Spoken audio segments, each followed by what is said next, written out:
Based on டிஏஆர்டி நம்ம அடுத்து எதை பத்தி பார்க்க போறோம்னு பாத்தீங்கன்னா, பப்பாளி விதையை வந்து மிளகு விதையோட கலப்படம் பண்ணிடுவாங்க குவான்டிட்டி அதிகமாகணுங்கிறதுக்காக ரீசன்.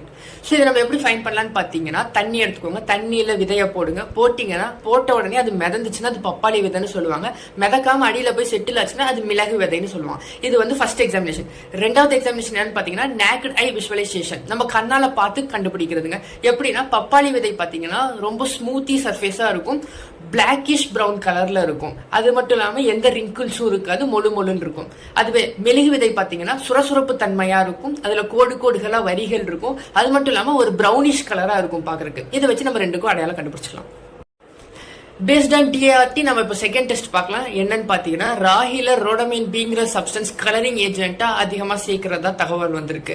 ஸோ இதை நம்ம எப்படி கண்டுபிடிக்கலாம்னு பாத்தீங்கன்னா, பஞ்சு எடுத்துக்கோங்க, பஞ்சு எடுத்து ராகி மேல இப்படியே தேய்ச்சி எடுத்தீங்கன்னா அந்த கலரிங் சப்ஸ்டன்ஸ் பஞ்சுல அப்சர்வ் ஆகும். அப்படி அப்சர்வ் ஆகி கலர் சேஞ்ச் ஆச்சுன்னா அதுல அடல்ட்ரேஷன் நடந்திருக்குன்னு அர்த்தம். இது அதிக அளவுல நம்ம எடுத்துக்கிறதுனால என்னென்ன பாதிப்பு ஏற்படுதுன்னு பாத்தீங்கன்னா, லிவர் டிஸ்ஃபங்க்ஷன், கேன்சர், இந்த மாதிரி பல டிசீஸ் வரதா சொல்றாங்க. தேங்க்யூ.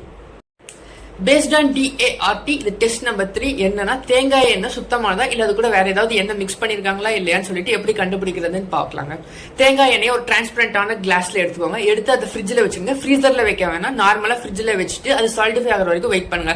ஆனதுக்கு அப்புறம் அதை எடுத்து பாத்தீங்கன்னா அது ஒரு சிங்கிள் லேயரா மட்டும் உங்களுக்கு தெரிஞ்சதுன்னா அது சுத்தமான தேங்காய் எண்ணெய் நடத்துவாங்க. அப்படி இல்லாம வேற ஏதாவது எண்ணெய் அதுல மிக்ஸ் பண்ணிருந்தாங்கன்னா அது தேங்காய் எண்ணெய்க்கு மேல ஒரு லேயரா ஃபார்ம் ஆயிருக்கும். அதை வச்சு நம்ம ஃபைன் பண்ணிக்கலாம். இந்த தகவல் உங்களுக்கு யூஸ்ஃபுல்லா இருக்கும்னு நினைக்கிறேன். இதே போல் மேலும் ஒரு புதிய தகவலுடன் நாளை உங்களை சந்திப்பேன். Until then, it's signing off from your R. Sadish Kumar. Tata, bye bye.